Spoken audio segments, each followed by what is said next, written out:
नमस्कार दोस्तों, मैं हूं दीप और आप सुनने जा रहे हैं शव साधना की एक खौफनाक कहानी। अमावास की काली रात थी।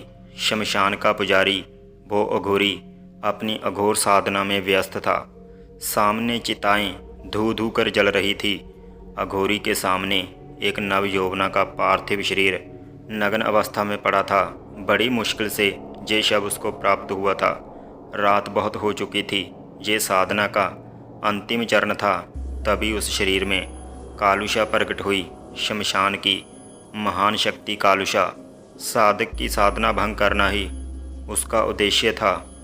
पास आकर वो अघोरी की झांग पर बैठ गई। नगन कोमल स्त्री शरीर का स्पर्श पाकर उसने आंखें खोली। अब अघोरी अपनी आंखें बंद नहीं कर सकता था। खुली आंखों से ही उसे अपनी साधना पूर्ण करनी थी। कालुषा से अभिषिक्त उस पार्थिव शरीर ने अघोरी को सीधा लिटा दिया। उसके ऊपर बैठकर वो मर्दन करने लगी। अघोरी कामज्वाला में जलने लगा। दोनों का उद्देश्य अलग था।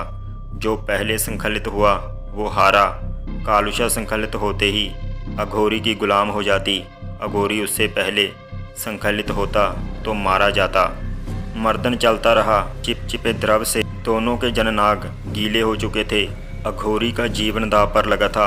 तभी कालुषा कामद में चीखने लगी। मर्दन अपने चरम पर था। तभी दोनों एक साथ संकलित हुए।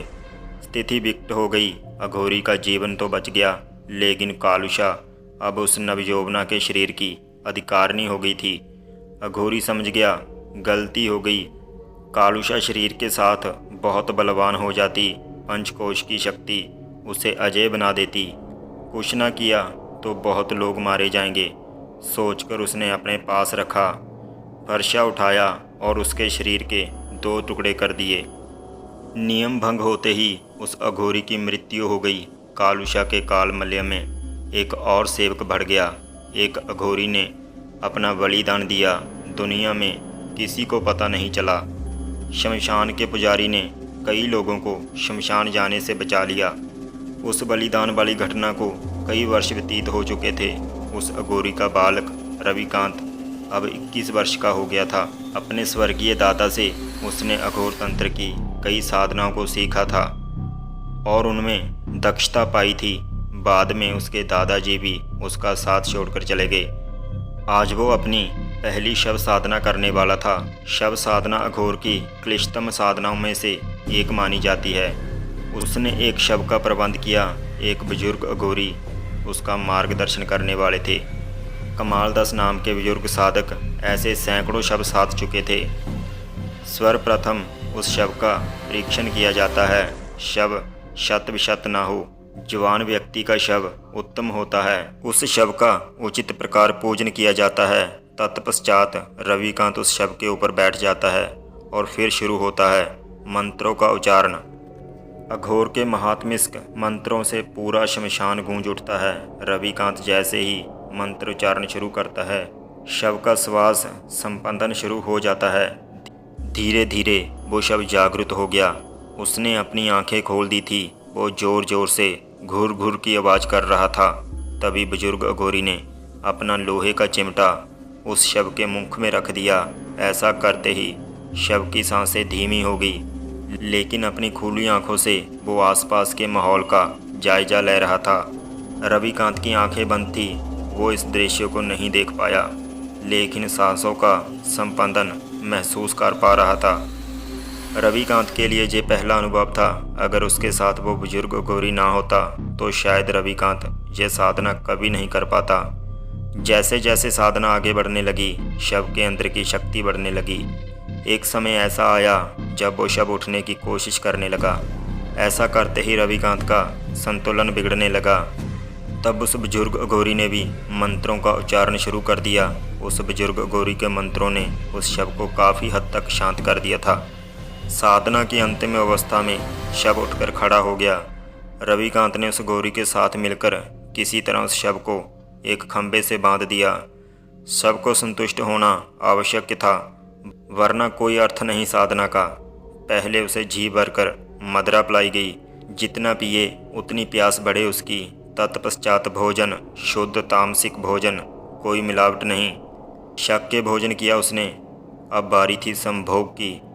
लोगों को इन साधनाओं का अर्थ ही नहीं पता। क्यों करते हैं शव साधना? इसे समझने के लिए सर्वप्रथम शव को समझिए। शव अर्थात पार्थिव देह। सरल भाषा में इसे मिट्टी कहते हैं। मिट्टी अर्थात भूमि तत्व।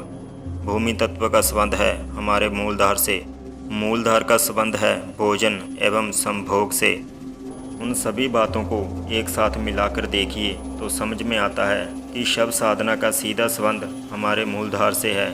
इसलिए शव साधना मसानी साधनाओं का मुख्य आधार है। लेकिन जितना मुश्किल शव को जगाना है उससे और ज़्यादा मुश्किल उसे संतुष्ट करना है। रविकांत ने उस काम अग्नि को संतुष्ट करने के लिए एक साधिका का इंतजाम किया था। उस साधिका ने ऐसे कई शवों की काम अग्नि को ठंडा किया था। वो मजबूत कदकाठी वाली साधिका मजबूत देह आवश्यक थी।